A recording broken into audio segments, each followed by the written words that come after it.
everybody, this is Conrad Ackerman, CEO here at Agile IT. Thanks for joining us on another Agile IT Tech Talk. Today I have another visitor with me, which is awesome. Go ahead and introduce yourself. Hi everybody, my name is Miguel I'm a senior cloud engineer here at Agile IT. We're going to be talking about site recovery for server migrations today. Azure Site Recovery server. I mean, this is not a new technology. It's been around for a little bit of time, quite a few years that it's been out on the market. I think, it's evolved over time in terms of what it was originally intended for, and then what people found could be super useful. And I think Microsoft just decided, let's just go with that. I mean, it seems to really work well. So we're going to talk a little bit about Azure Site Recovery, a little bit about what it is, but really focusing on the server migration side of it. It really has two distinct lives as we're talking about it. One is I have a virtual machine or server on-prem, could be an AWS, and I'm really not interested or needing to move it yet, but I like a good recovery plan for business continuity, so that if my site were to die or a flood or stolen or whatever it is, that my application that's really needed to continue to run in an almost ongoing basis, I need some way for it to just be spun back up in the cloud and not do like a restore from a backup of 3 days ago and all that. Like, I need this thing happen all the time. So that's kind of the first life of Azure Site Recovery. But when we think about this other application that, hey, maybe this is good to use in migrating servers, it provides some very interesting capabilities of what it could do. So, right. If you think about it, also Microsoft in their own licensing started to notice this. Before, it used to be per instance plus resources consumed, so they started billing you as soon as you configured the protection for the machine, because they thought it to be exclusively a protection, business continuity, disaster recovery feature. Right now, they're actually licensing it. You have 31 days after you started to be able to use it free of charge if you decide to move up to the cloud. Now, the reason why the ease of use of this technology is because it's pretty much set it and forget it. You have a dashboard, which we'll go over in demo later on in today's session. But really, it's really fast to set up. You can get it running in about 30 minutes, give or take, depending the bandwidth you have and the knowledge that you have of a technology. But it's really pretty intuitive to set up. I think anybody that has very, basic knowledge of cloud technologies could be able to figure this out and set it up pretty quickly. Right. Well, let's also manage some expectations here, because in 30 minutes you could have, and what we're actually going to show a little bit of the demo here to actually show you how to create some of these things so you can see it working. But anytime you're doing anything with like a recovery or backup, it takes time, right? I mean, your server could have terabytes of data. You could have a little bit of data, but it still has to upload that information. So kind of getting to the point when, we're saying the setup, but to actually really leverage what it could do for you, it takes some time. And as we go through this, sometimes, it's actually talking back and forth. I mean, the service runs in the cloud. It can pull, the idea here is to migrate from where you are, physical box, a VM, another cloud provider, and bring it over. It's cool that it's able to kind of talk to both sides, but that communication, sometimes you gotta be a little patient for. It's like, why can't I just click like I do everything else in Azure? Well, it's working with something somewhere else. Yeah, it's not working in its happy little home. So another thing here to take note of is, you're right, Conrad, it does do that. The other thing they can note is, you may have a server that you have a lot of drives, and you may not want to replicate all the drives. You can be pretty selective as far as what goes up, what doesn't. You may already have that data backed up to the cloud by however other method, so you don't need to do that. If you want to replicate, a 30 terabyte server, you just need 100 gigabytes, you can do that too. Cool. So it's pretty flexible as far as what you can do. Yeah, so looking at where we talked a little bit about this, where you can migrate from, it can come from lots of different environments. You don't have to do this in just one spot. It doesn't only work with one technology. It's pretty flexible. Right, you can actually do it from Amazon Web Services, like the illustration there shows. You can do it from VMware, even though it shows that both are going to Amazon. The middle cloud there, the blue one, is Azure. I don't think it was just illustrated quite there yet. The illustration isn't quite there yet, but You can do on-prem, you can do cloud to cloud, you can actually even do subscription to subscription if you want to. So it gives you that a lot of flexibility as far as targeting goes. So, if you want a quick way of migrating something up to the cloud, this is one of your better strategies. Yeah, and it was interesting from a workloads, maybe just maybe a separate side topic. Microsoft is doing so much with Linux. They really started where, okay, you can put Linux in Azure. Now you're seeing where Microsoft actually has some special distributions. It just came, was announced around, the W Linux one, the subsystem you can put into Windows. So, that's kind of interesting. So Microsoft's investment's been pretty big. You can even put SQL Server on Linux now. I mean, the new distro actually runs faster. Oh, that's probably hidden somewhere in some place. But the important part of that is also with ASR that if you have Linux-based workloads, it can pull those things too as well as Windows. It's operating system agnostic, which gives it the real advantage over other tools that you work, and then it also gives you it's also agnostic to the hypervisor. You don't need to be running Hyper-V. You don't need to be running VMware. You can, I'm pretty sure there's a couple of stragglers out there with XenApp, but those I don't think are supported anymore. It's so nice. It's so nice that they're flexible to get anything you have and bring it to Azure. Isn't that? Of course they're going to do everything. They want everything running on Azure. Anyway, but that's pretty good. The some of the other pieces, one that you talked about from the licensing fee really is that view of, well, I think it was for two reasons: for people that needed a quick place to do disaster recovery for a short period of time. So that's kind of nice. Now you still pay for the compute costs, right? Once you spin it up. Correct. Right. So that's the core part. But if you're only using it for a little while to do this type of migration, just be done within 31 days, right? Which I think means once you migrate it up, kick out those policies because you're not backing it up anymore to there, and you don't look to push it anywhere else. That you don't need to. But that near zero downtime is kind of interesting, right? Because it's not zero downtime. I mean, there's a little gap. Right. During the failover, if it's a planned failover, let's assume that you always have a planned failover. If not, you're really using the business continuity disaster recovery component. But if it's a planned failover, it still takes some time to shut off the target machine, the source machine, replicate the last Delta changes up to the cloud, get those put in, configure the networking, spin it up, and then finalize the migration if you're happy with the results. You probably want to do a couple of test failovers prior to doing the final one, just to make sure the application can run okay, things of that nature. The machine spins up. Another thing to note here is that it is supported all the way down to Windows 2008. So anything that's supported still in life cycle is still supported. 2003, unfortunately, is not. You really should be off 2003, but there's still some out there. Well, I just wanted to put it out there. Yeah, no, it's important. Yeah, it's important. Cool. So these are kind of the high-level steps that we're going to actually walk through here real quick. We have a little Julia Child's, some of these things because they take time to go, but we'll walk through it. But I think what's important is that it is a pretty straightforward process of what you have to do, and as we go through it, it kind of makes sense. As we take the kind of these key steps, which is the first one we'll start off with is really preparing your on-premise infrastructure, right? So why don't we just jump into that? And here we go. So what we have here is we have a test tenant portal that we have already. We've already logged in. Most of the time, so here is recovery services vault. If you don't know where it is, you can always click all services, just type in recover, and it pops up. Hit the little star, shows up here, then you can see it there whenever you want. And you can always drag and drop and put it in whatever place that you like it. All right, so once you're in here, I think the first thing, let's go through the process of adding the first thing we want to make sure is set up a new policy, right? In terms of the order of operations here, because that policy is really, really going to define what it is we're doing. The very, very first thing you do, yes, Conrad, but the very, very first thing you do is you need to set up a vault. This is going to be the seat of all your operations. You can have as many vaults as you want. Okay.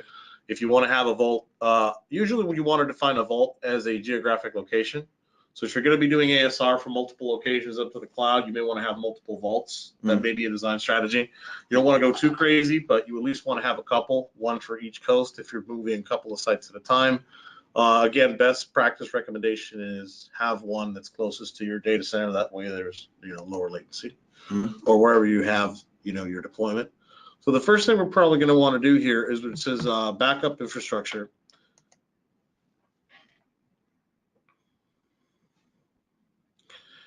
And again, it takes a little bit to bring up, but sorry, go to site recovery infrastructure. I'm sorry. So replication policies is really what dictates, and we'll go over this in a little bit when you see the dashboard. This really is what qualifies it as success or failure at this point, because you have multiple settings here that define what is a policy and if a policy is being respected or applied correctly, or if it's not, if it's in compliance or out of compliance. Usually the copy frequency by default is every 5 minutes, saying that every 5 minutes it does a checkpoint of the server, moves it up to the cloud, applies it. It keeps a record of these for a total of 2 hours, meaning that there's 24 checkpoints available in the cloud for a particular machine running every 5 minutes. And it runs every app consistency snapshot every 1 hour. What that means is it then correlates the two, make sure that that the files are checkpointed correctly. If you have a running database file or Exchange or whatever that's running along, and it does that checkpoint every hour or so. So that copy frequency means every 5 minutes it's taking the changes since the last time and try moving them up. So this is another important part of why you want to pick a data center or storage area that's closer to you, because increased network latency could harm the ability to be able to replicate that information, there. In addition to the size of the delta, right? If you're running a large, it does every 5 minutes because that way it knows it doesn't need to do a lot. It's, Azure engineers determine that's manageable, but if you have a high volume transaction aware application or database, this may be a couple of gigabytes. So if you can't move that amount of data in this amount of time, you'll eventually see failures. Right. Okay. So once we define our policy that we have, now we can start adding in the site infrastructure, right? The site infrastructure. So the very first thing you do here is you go to get started. You go to site recovery, you go to prepare infrastructure. This basically is going to be a walkthrough of all the things you need to do, all the activities you need to complete in order for it to successfully start protecting. Now, so this is basically lining up my local VM server to be able to participate in this. Okay. Now, this doesn't mean that it's automatically protected. This just means that you can see it on-prem. There's some additional things you need to do to protect it, and then additional things you need to do to restore it. It's just so now that site recovery can now see the VMs and say, and kind of go to the second part, which we'll go in a minute. Correct. Okay. So this gives you an option where the box is. If it's already in Azure, it's a lot less steps to go through because all the infrastructure is baked into the data to the infrastructure out there. If you want to move it to Azure, if you want to move it to a recovery site, you can. So it really is very flexible. Once you're done with that, it tells you to do the deployment planning. Now, this is an interesting little sidebar conversation because if you say you've completed it, it'll tell you to select the size of the VM that you want to fail over to. Why is that important? Well, if you say you didn't or you'll do it later, it'll just replicate the settings as is from the computer you're running on-prem. So just try and pick what you have. Try and match it up as closely as it can. Now, the difference here, usually most machines that fail over to the cloud, I would say about 75 to 80% of them are oversized, just because of the fact that the infrastructure that you're running on-prem does not equate to the infrastructure that you're going to be running in Azure. Processors are newer, memory is faster, disk is faster. So what you were able to do maybe with an 8-core, 24 gigs of RAM, you may be able to accomplish it with a lot less cores and actually start taking advantage of the economy of cloud. So I think we have a tech talk scheduled. It's either in January. We have an upcoming one that talks about right sizing those VMs, specifically, when planning out your migration, either as through ASR or some other process that you're going to create. Right, and then we see also sometimes the vendor recommendations for spinning up new machines. you basically want to, take an inventory check every 30 days. How are you doing? Are you consuming resources effectively or not? So that's a good thing to do. If you just say I'll do it later, it'll right size it for you, and I'll give you an example of that here in a minute. Then when it comes to prepare source, it does follow a hierarchy. So the first thing you have to do is you have to set up a Hyper-V site. We've done that already because it takes about 20 minutes to do. And after you've added the site, then you need to add a server. Now, in order for you to add a server, this is where the connection comes in. You download a software package from Microsoft, and you download a Vault configuration file. So I have to do both of these steps. Correct. Click that link to get the install, and then this. Once right. this is installed. Number 3 is to download the software and you install it. Number 4 is where I download that config information. It's going to want to basically wire these two things up together. Correct. Okay. It's zero-touch configuration, so as long as you can download it and get it running, as long as you install the software correctly, it prompts you for the file, and you put it in there, it'll start talking. Now, it's important to complete this within, I believe, 72 hours is the last time I checked, because what happens is there is a key there that expires. Yeah. So okay. If you download it today and don't do it within a week, you're going to come back to this and then redo it. You're going to say, well, why doesn't my key work? Well, it's because the time's elapsed. Mm-hmm. So once you have identified the source of everything we already have a server here. You click OK. Then what it does is it basically goes in, tells you, okay, where do you want to place these things, right? If it's a computer, it basically needs two things prior to you even designating the resources for compute and memory. It needs storage and it needs networking. So I already got those two things set. Cool. And then basically you create that replication policy that we talked about initially. In this case, we already have it here. Now, once you get all these done, you basically go to, I'm going to basically discard the changes. Yeah, we already have that one added in. So now, okay, so let's say I went through, I installed it, I configured it. I go back and I get a little notification saying that it's now available. It comes with a little notification thing. So now it's time to protect. Yep. So now I have ASR is hooked up to that source location, and now I want to go find the virtual machine I want to do something with. It basically goes through all the same configuration settings here, and then goes ahead and tries to find the VMs that are not protected. In this case, we already have one protected, so it won't show that one. Mm-hmm. So it'll just show these. Let's assume we want to protect that one VM. And it'll tell you right here what type of operating system it is, all the disks or selective number of disks. And then the replication settings based on the policy that we created initially, 5 minutes, 2 hours, that sort of thing. You can change the policy afterwards, right? Right. There's some other steps you have to go do, but it uses the policies that we just created. So hopefully they shall line up. So once we do that, it'll start protecting the resource. Okay, so it'll start to go through the process of that first copy and bring it up. Cool. Okay. It does the initial snapshot. Now, to save time in all this, we already prepped one. So we're going to go to Site Recovery. This is us having one already prepared, and actually it's giving us an example of when you have high latency and it's delaying on the check and applying the checkpoint. Tells you right here what's going on. Even though it's in a warning state, you can still technically fail it over.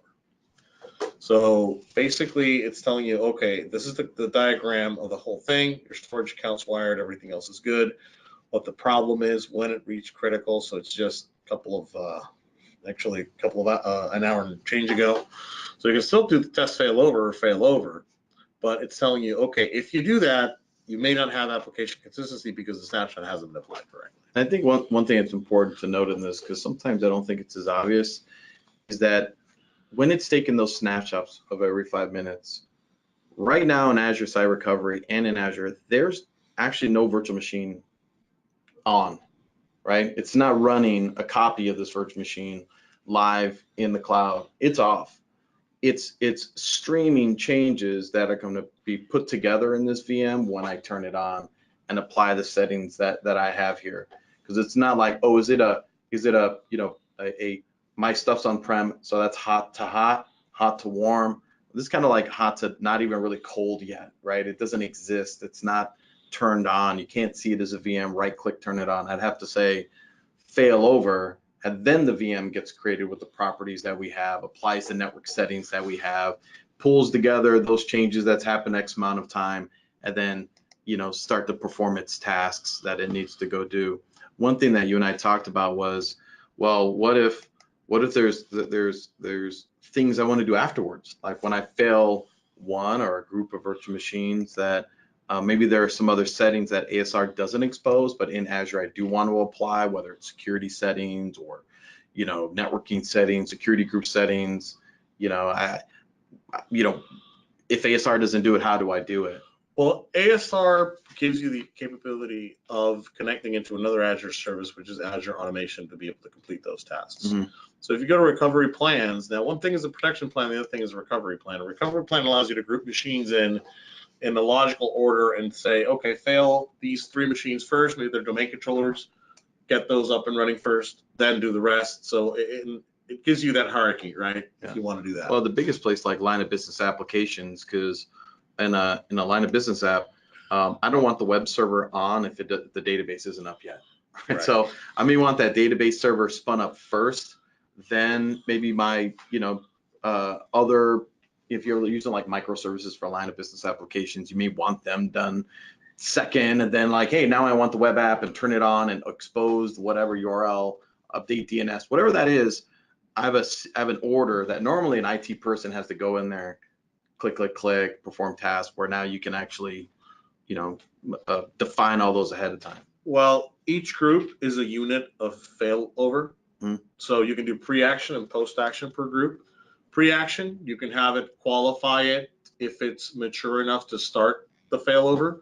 Post-action is, okay, once that all those machines are registered, running up, good to go, do these things. So you really can do a lot with post-action and pre-action if they're wired up correctly. Yeah. So in a migration, this probably is a lesser scenario for the most part, but maybe it is, right? Maybe it's something you really want to orchestrate together.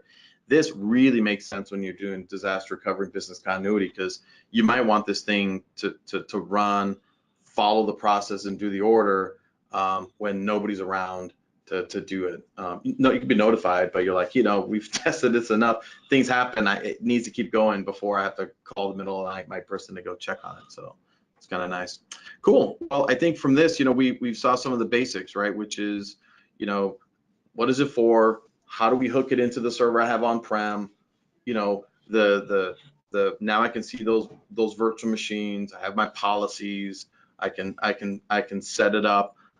You know, one thing, I don't know if you can show this quickly, but when we first went through this, it'll kind of pick what those settings are. But what if the server, you know, I said, well, once I migrate it, one of the reasons I'm migrating it is because the servers I have on-prem, actually, I need more resources, and what I have right now isn't enough.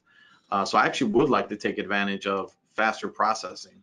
So, you know, that's what I want at the end of this migration. So you would go to the instance of the replica itself. 1809, that's the name of what we call this one, the virtual machine. Okay. And you would edit compute and network, and this will allow you to go up or down. This is what it's running currently, 2 cores, 2 gigs of RAM. That's too small. So let's go bigger. Yeah, oh, there we go. It doesn't say any price, but what's interesting here is that NICs size too, right? Because you might, I'm going to 1 NIC, I might need multiple NICs. So, you know, this is that kind of discussion. If you're going like for like, it gives you pretty much what you're looking for. But if you did want to beef it up or go smaller in the VM, this is where you would apply those settings. And then lastly, before we wrap up, you know, the other part is it doesn't understand, well, it knows what it can see, right? So when you install that piece of software, the agent on the virtual machine, and it looked to see what the virtual machine had. Oh, it has 2 disks, or it has 3 disks. And he goes, okay, well, when I put this up into the cloud, I'll try and create those 2 or 3 disks. What it may not know, and probably doesn't know, is that one of those disks, like let's say it was a high performance application, it doesn't know that that disk actually needs to be X number amount of IOPS. And in order to get that in Azure, I actually have to string 2 or 3 disks together, either SSD or maybe they're managed disks. So this doesn't always have, you know, have that piece. But so there might be some still pre or post activities a part of this, either through the scripts or through another operation afterwards to just make that adjustment. I think what's really great here though is that once you get everything there, a little easier to make those kind of tune-ups afterwards. So just don't think like, oh, it'll auto, hey, since it sees the disk, it may know what I want. It's all my processors. It's because it's easy to ask the VM. It doesn't know that your SAN has 8 disks at 10K RPM that have been, rated together in RAID 10, and it knows to give you what in Azure. So there's still some planning we have to do and some work we have to do. I just want to make sure that, people out there don't think, oh, it automatically does everything for you. But maybe it has all that and you don't know. But definitely something to take into account. A lot of the things just here to wrap up is that if you are migrating a server from on-prem to the cloud, and if you already have a license for it, you can apply for hybrid use benefit if you have an enterprise agreement. Right. Yeah, and there's other things too with reserved instances as a place to save money. We did another webinar on that topic, so it's great all these things linked together. So that being said, again, this is something that's really great for those that are participating in a migration or thinking about, hey, when should I move my service to Azure? What are these things? We're obviously here at Agile IT to help you with the planning and either do all of them or some of them along with you. So hopefully this just gave you another insight of what can be done with Azure Site Recovery and thinking about migrating to Azure. That said, is there any other questions or anything that anybody has that they like to type in, or we can even open up the phone lines and